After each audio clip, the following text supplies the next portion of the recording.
قال رسول الله صلى الله عليه وسلم নবী করিম সাল্লাল্লাহু আলাইহি ওয়াসাল্লাম বলেন আসওয়াউন নাস সারিকাতাল্লাযী ইয়াসরিকু মিন সালাতিহি বিশ্ব নবী মুহাম্মদ সাল্লাল্লাহু আলাইহি ওয়াসাল্লাম বলেন মানুষের ভিতরে সবচেয়ে বড় চোর সেই ব্যক্তি যে তার নামাজে চুরি করে।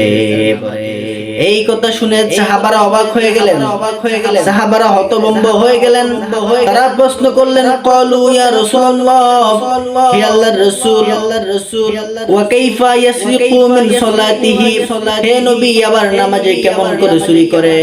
নবী করিম সাল্লাল্লাহু আলাইহি ওয়াসাল্লাম বললেন, লা ইয়াতিম্মু রুকুআহা ওয়ালা সুজুদাহা, অতএব নামাজের ভিতরে চুরি করা হচ্ছে লা ইয়াতিম্মু রুকুআহা ওয়ালা সুজুদাহা, সে নামাজের রুকু এবং সিজদা ঠিকমতো করে না, নামাজের রুকু এবং সিজদা সুন্দরভাবে করে না।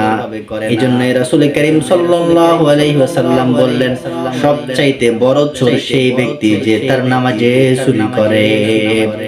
নামাজের ভিতরে চুরি করা যাবে না, নামাজের ভিতরে তাড়াহুড়ো করা যাবে না, নামাজের ভিতরে রুকুটা দিতে হবে সুন্দর করে, নামাজের ভিতরে সিজদাটা দিতে হবে সুন্দর করে সিজদা দিতে হবে, সুন্দর করে রুকু দিতে হবে, যেমন করে দিয়েছেন আমার নবী সাল্লাল্লাহু আলাইহি ওয়াসাল্লাম। আমার নবী যেমন করে নামাজ শিখিয়েছেন, আমার নবী যেমন করে রুকু শিখিয়েছেন, আমার নবী যেমন করে সিজদা শিখিয়েছেন, সেভাবে সুন্দর করে রুকু দিতে হবে, সিজদা দিতে হবে।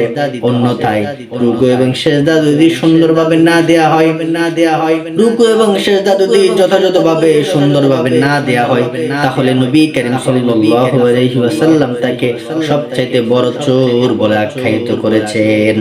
আমরা নামাজ পড়ব আল্লাহর জন্য, সুন্দরভাবে পড়ব, নামাজে চুরি করব না, সুন্দরভাবে পড়ে আল্লাহকে রাজি করব, খুশি করব, আল্লাহর কাছে আল্লাহর রহমত কামনা করব, তবেই আমাদের জীবন সফল হয়ে যাবে।